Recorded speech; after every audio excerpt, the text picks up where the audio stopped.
I've been fighting fake news reporters all day long here in the Washington, D.C. swamp who are trying to fearmonger the American people into believing that this administration is going after their hard-earned tax dollars and their hard-earned Social Security checks. So I want to set the record straight on your show tonight, Sean, and I'm very grateful for the opportunity to do so. President Trump has directed Elon Musk and the Doge team to identify fraud at the Social Security Administration. They haven't dug into the books yet, but they suspect that there are tens of millions of deceased people who are receiving fraudulent Social Security payments. And so their goal in going into the Social Security Administration is to identify three things. Number one, to identify duplicate payments and to end them. Number two, to identify payments that are going to deceased people who are no longer living and should no longer be receiving that money. And number three, to protect the integrity of this system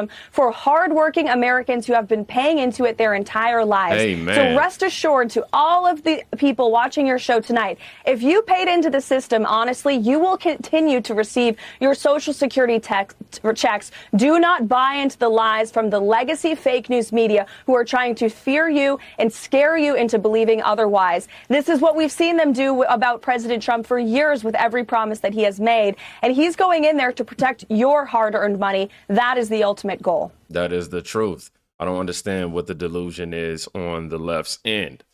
I honestly don't get it outside of the idea of corruption being had on their end. Anywho, Elon Musk actually says the quiet part out loud. But before we get into that, I just want to reiterate what we just watched. You had Karoline Leavitt, who said Elon Musk and Doge have been sent to investigate dead people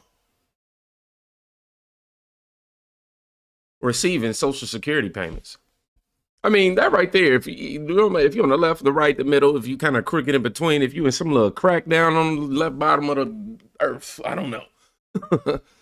You will hear that and go, yeah, I want to know where my tax money going. I really do. I really do. And now the left is continuing this fear mongering of Elon Musk is now trying to somehow steal your data. They're trying to invade your personal space and things of that nature. But come on, dog. We've actually said this before this tweet was posted by Elon Musk. Yes, I clicked on it and it is actually him. He said, bruh. I ain't gonna lie, when he said bruh, it hit the soul because I was like, I say bruh. Anyhow, he says, bruh, if I wanted to rummage through random personal I could have done that at PayPal. Hello. He definitely could have. He could have used that information for y'all to but he didn't. He moved with integrity.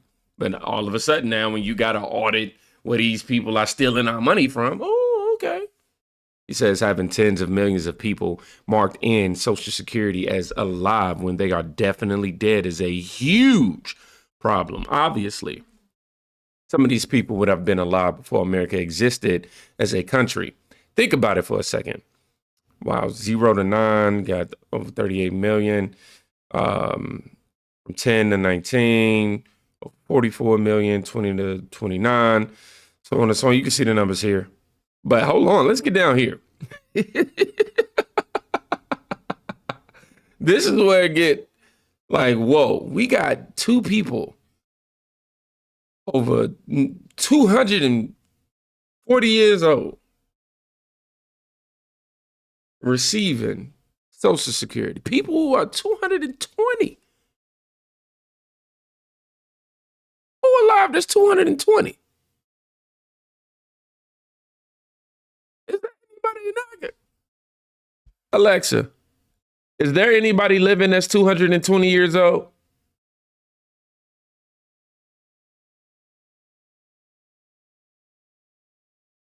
She said from somecode.com, there's been no documentation of a human living for that long.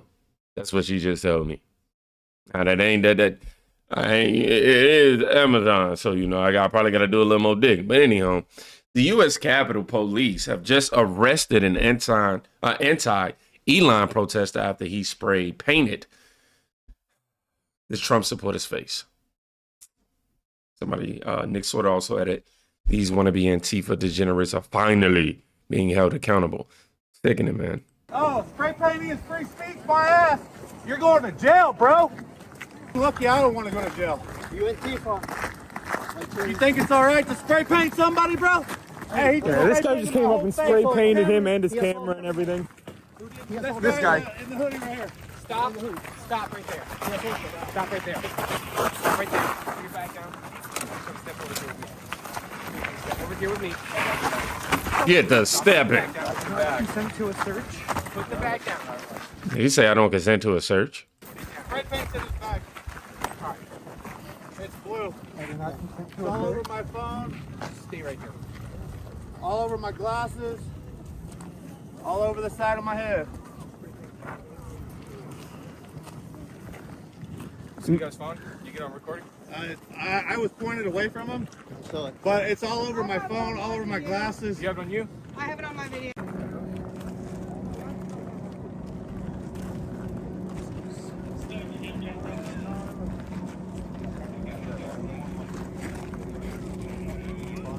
Wow. What do we have going on here?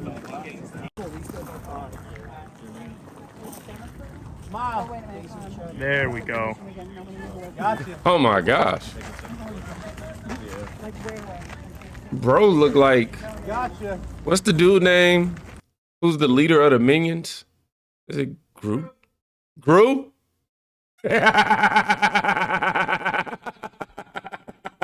Bro look like Gru, bro. Look at him. Hold on. Oh my gosh. Nick Soder added that this is D. Yarberry, 78, who actually went through this, and he is from 1776 MG Media. And he's a patriot that loves to live stream, and he also adds more to come. So definitely go follow him and check him out. I'm going to go ahead and follow him and do my duty right now so we can dive into the story a little more. George says, you have no idea how happy this makes me. Yes, I'm happy that Guru just got arrested. Okay, now let's go ahead and see some more on the ground footage. Shout out to my guy, Charles R. Downs, saying protest organizers are asking people to be careful with pictures, to be aware of metadata.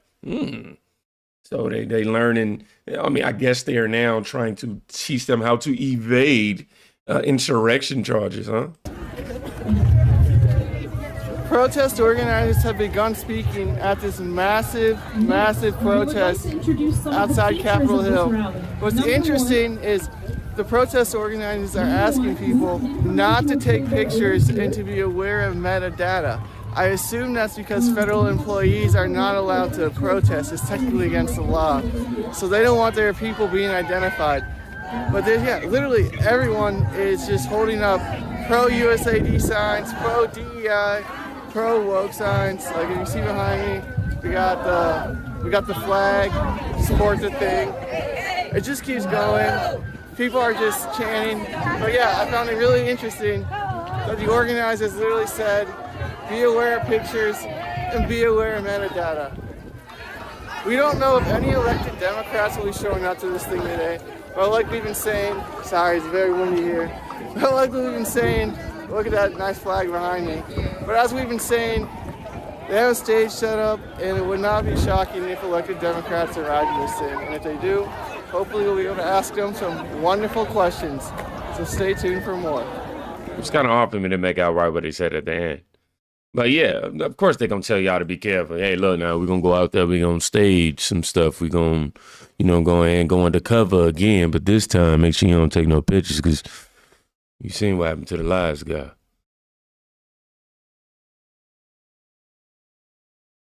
I'm just saying. That says looks like more non-essential people on the taxpayers' payroll can be sent to the private sector. Woohoo. The more off our backs. So we taxpayers are paying for their protest too. I understand the government has excellent facial recognition. I'm over here. I said recognition. Facial recognition capabilities. Of course, they are mostly government employees. It's in DC. Track the metadata. So maybe the theory isn't too far-fetched. Now, more about the protest. I just want y'all to hear just how wild they chant is right here. Like, they ain't even got no cool chants. Go for Mexico! Go for Mexico! Go for Mexico! Go for Mexico! Go for Mexico! It's America. Go for America. Go for Mexico! Go for Mexico! Go for Mexico! Go for Mexico!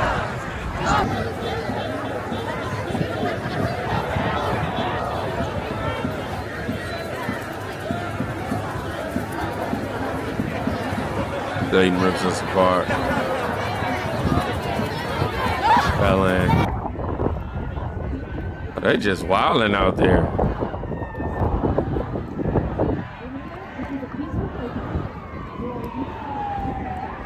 Hey, hey, ho, ho. Y'all just mad y'all lost the polls. Hey, hey, ho, ho. Y'all mad Biden had to go. Hey.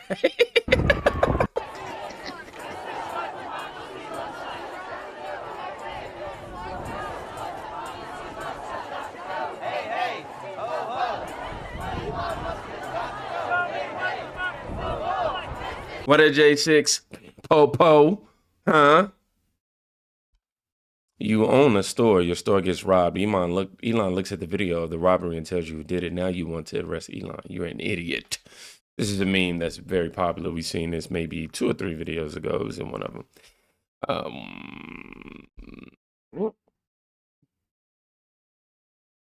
know how they say silence is a statement?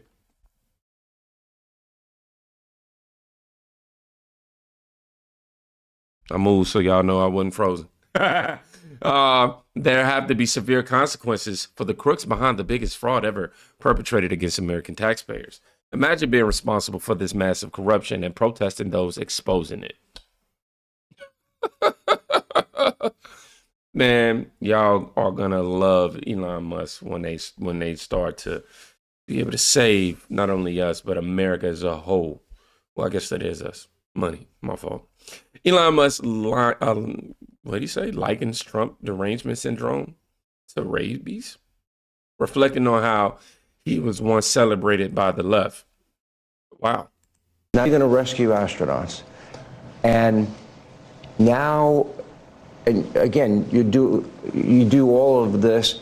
I would think liberals would love the fact that you have the biggest electric vehicle company in the world. Yeah, I mean, I used to be adored by the left, you know. Yeah, not anymore. Less so these days. He killed that, huh? I mean, less. I really didn't. Well, I mean, this whole sort of like, you know, they call it like Trump derangement syndrome, and I didn't. You know, you don't realize how real this is until like you can't reason with people. So like I was at a friend's birthday party in LA, just a birthday dinner, and it was like a nice, quiet dinner, and everyone was behaving normally. And then I happened to mention, this is before the election, like a month or 2 before, I happened to mention the president's name. And it was like they got shot with a dart in the jugular that contained like methamphetamine and rabies. Okay, and I'm like, what is wrong, guys? Like, you can't have like a normal conversation. Yeah. And it's like it's like that they become completely irrational. You can't have normal conversations with people with these abnormal mental states. Serious, man. Try to just talk. You can't talk simple, objective facts with people who just already have made it up in their mind that you aren't the one that they want to hear it from. People rather live in fantasy than truth. It's safer for them for some reason. The TDS is strong in this one. Ah, yes. Rated EA added. You can't reason with people. TDS can make people who loved you once turn their back on you. It's wild. Yes, man. I've never told y'all this, but yeah. You know, somebody who I considered a close friend of mine. I remember. Nah, I don't think I should do that. I'll just say this. I remember him wanting to start a family and rooting them on and cheering them on and all that. And he found out about my Trump association, and it's been years, and he started that family. And, you know, from afar, it's just like,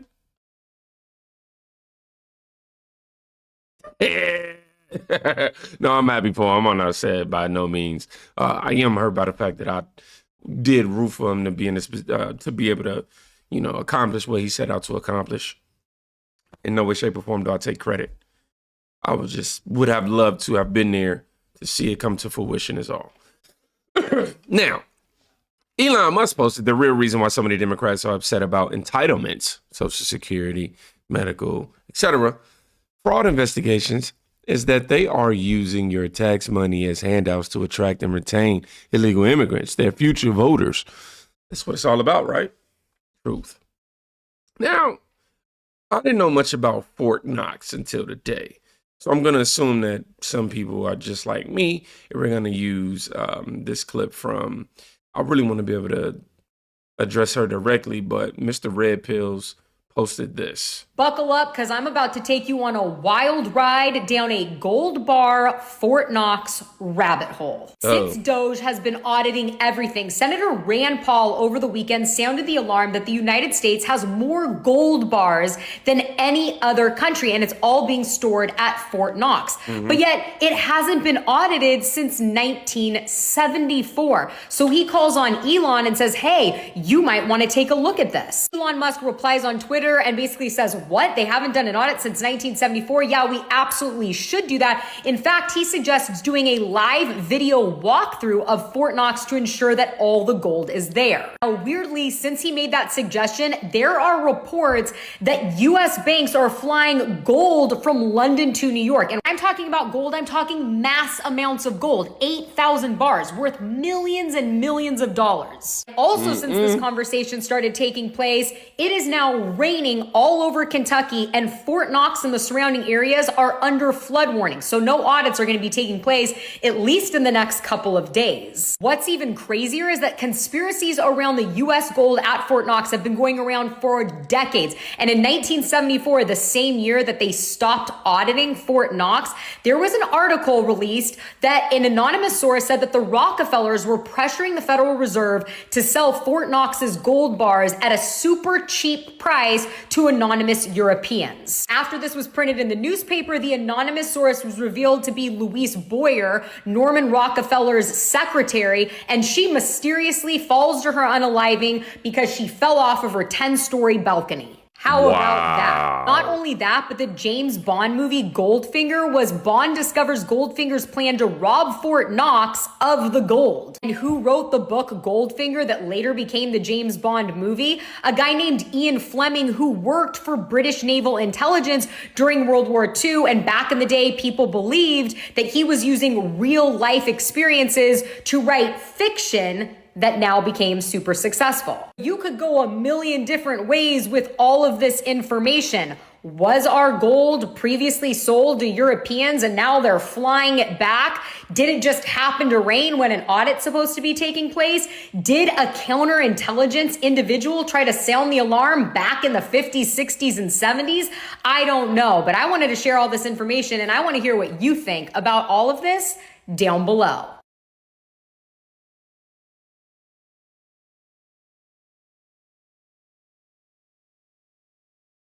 I think.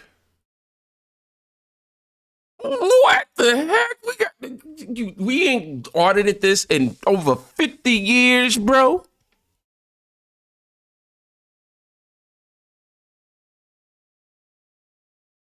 I'm with him. I'm with Rand Paul. Hey man, go ahead and audit that Knox Hill. What is it? Yeah, go to Fort Knox. I said Knox Hill. Fort Knox Reserve for sure. The U.S. left the gold standard in 1971. Interesting, the last audit was shortly thereafter. Great point.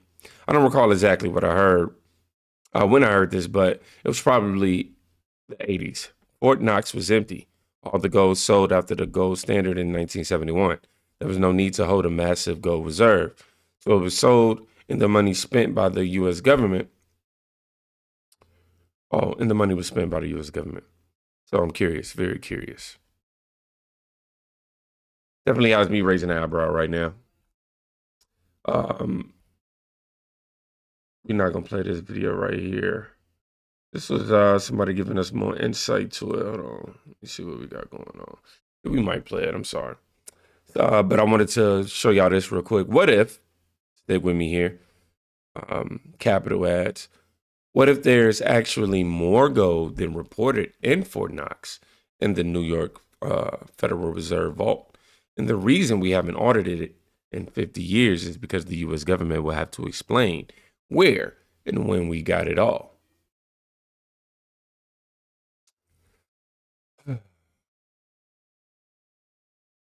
Here's what you were never told about the gold at Fort Knox. Naturally, gold prices immediately began to soar. 9 years later, gold sold for $880 per ounce, 25 times what the gold in Fort Knox was sold for.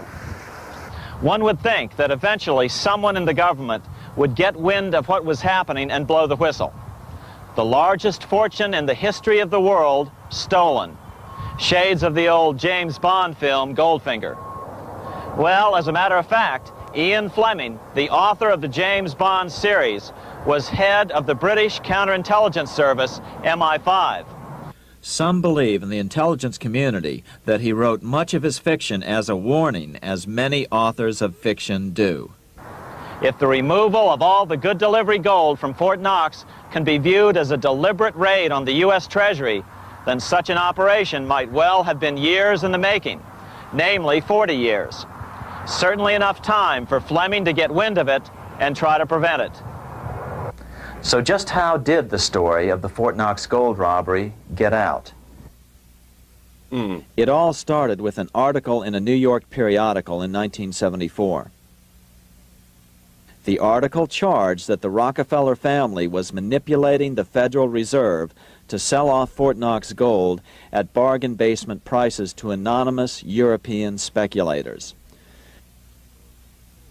3 days later, the anonymous source of the story, Louise Auchincloss Boyer, mysteriously fell to her death from the window of her 10th floor apartment in New York. Mysterious. How would Mrs. Boyer have known of the Rockefeller connection to the Fort Knox gold heist? She was the longtime secretary of Nelson Rockefeller. For the next 14 years, this man, Ed Durrell, a wealthy Ohio industrialist, devoted himself to a quest for the truth concerning the Fort Knox gold.